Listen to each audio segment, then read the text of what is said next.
Hey everyone, coming to you live, Words of Wisdom Wednesday. Today's topic is going to be about how to overcome our fears. How do we stop letting fear get in the way of the pursuit of our goals and hold us back? A lot of it is really just a matter of our relationship to the fears. So if you've ever heard these acronym analogies, or not analogies, but these acronyms. So fear can either stand for one of two things: face everything and rise, or fear everything and run. And it's up to us which method that we choose. If we let fear hold us back and we run, or we face it and we rise. What determines what our relationship is to that fear and which path we choose? Our relationship to the fear, our thoughts about the fear, our thoughts of, oh, it's not good if we feel nerves, if we feel anxiety over something, if we physically start sweating, if we feel nervous or anxious, that is not a good thing. Let me tell you that physically, the feelings of stress, anxiety, whether it's a good or a bad stress or a good or a bad anxiety, it physically feels the same. Physically, it feels the same. Your body doesn't know the difference between the stress that you just won the lottery and the stress that somebody is critically wounded. Like you physically feel the same. Those nerves feel the same. That excitement, the physically feeling fear feels the same. You feel the same way. And why am I saying that? Because if you won the lottery tomorrow and you were physically feeling fear or anxiety, you wouldn't be mad about having the anxiety because of the reason for it, right? So that really is just kind of evidence that we can tell ourselves how to feel about how we feel. Not automatically until we choose to choose, which is another video, choose to choose. But it's in that moment that you're feeling a certain way that you assign meaning to it. Oh, I gotta back off. This is a fear response. So our brain is wired for the fight or flight, to avoid things that provoke fear or provoke us from wanting to avoid something. Our brain is wired to tell us to avoid those things. But is your brain gonna tell you to not win the lottery, to not go accept your lottery winnings? There are things that make us nervous. There are things that give us anxiety. There are things that stress us out. And our relationship to the stress and the thoughts that we tell ourselves is what's going to determine how we react to it. If we face everything and rise, or we fear everything and run. So the next time you actually feel afraid of doing something, my advice is, how do we overcome that? Is to face it. Tell yourself, I'm going to face everything. What is my actual fear? Let's use a context that I hear about a lot, okay? So fear of rejection. So let's go there. I say this often. Let's go there with the fear so that we can rationalize whether or not it needs to exist, okay? So let's say somebody's fear of rejection, they're gonna reach out and they're gonna be rejected. Okay, so let's go there. Let's pretend that you reached out, you asked for the sale and you were rejected. Now what? You're rejected. Now what?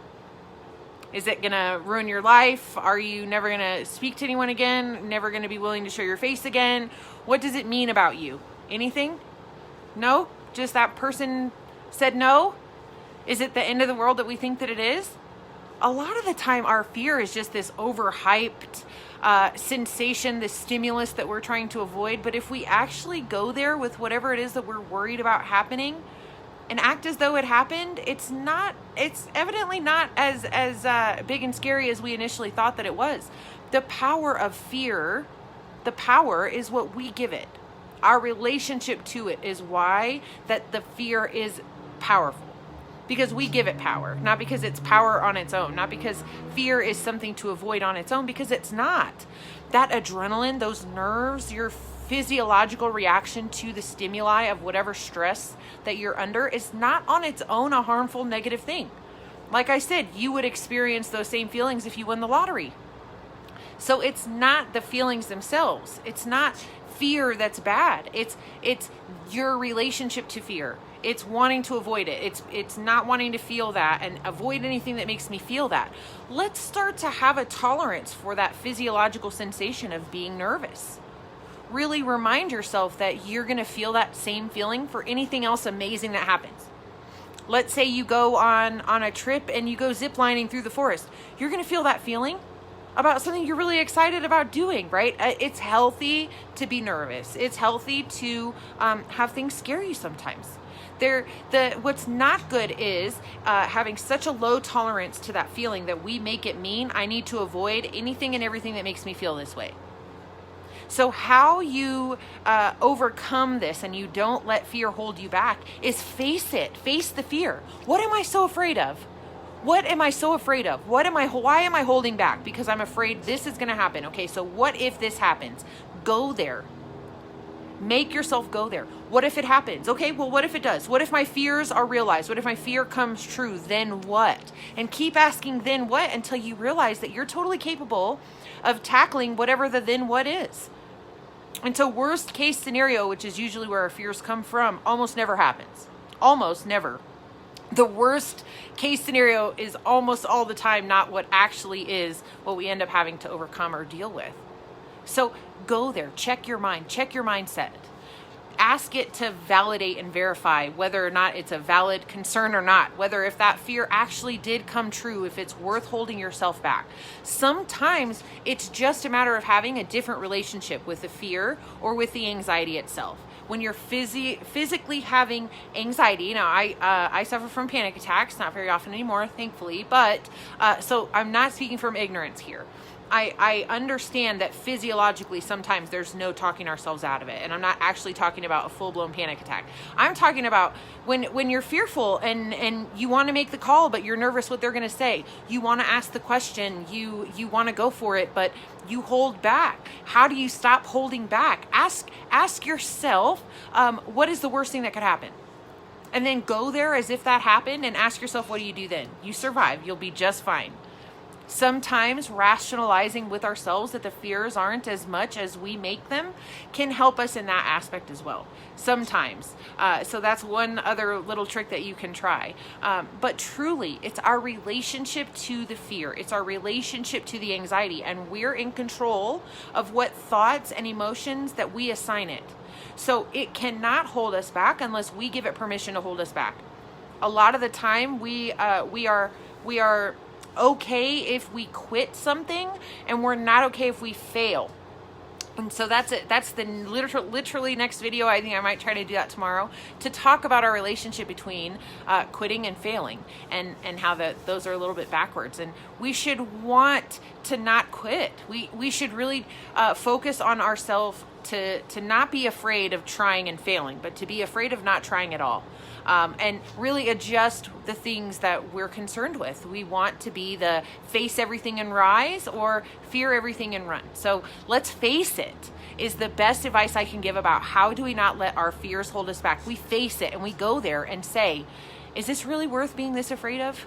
Is this really worth it? I'm holding back from it? Because most of the time it isn't. Most of the time those fears are unreasonable and unwarranted, and it's just our crocodile brain. Check out the video on our crocodile brain, right? And the How I Quit Smoking video. It's just our crocodile brain trying to keep us safe and comfortable and discourage you from doing anything that puts you out of your comfort zone. But just because it's uncomfortable, it means you're doing it right. The answer is always no to the questions that we don't have the courage to ask. So if you're not asking something because you're afraid somebody's going to say no, the result of the no is already happening because you're not asking the question. So let's have some courage. One of my favorite graphics, I'll post it in here, is have 20 seconds of insane courage and just see what comes of it. Just see what amazing things can come from 20 seconds of insane courage and just going for it. And just facing everything and rise. Just face it. Face it. And then if the bad outcome happens, at least you faced it. You will feel more empowered to be able to face things going forward, and also feel more empowered that you can do it, that the relationship with the nerves is the only thing that holds you back. The nerves itself, you would have, whether you won the lottery, you're going on a cruise, something amazing's happening to you, you're going to have those nerves. So don't let them hold you back. Grow a normalcy to them. It's normal to feel those things. It means you're doing it right. If you're uncomfortable, it means you're doing it right. I hope this is helpful. I know a lot of us struggle with anxiety and fears, and we hold back a lot. And just what if we didn't? What if we operated our full potential and we weren't always worried about what's going to happen? What's going to happen is you're going to do great. And if you don't, you're going to learn something. And so let's face it and rise. I hope you guys all have a great rest of the week. Thank you so much for watching. This is another episode of Words with Yoda. Words of Wisdom Wednesday. Take care.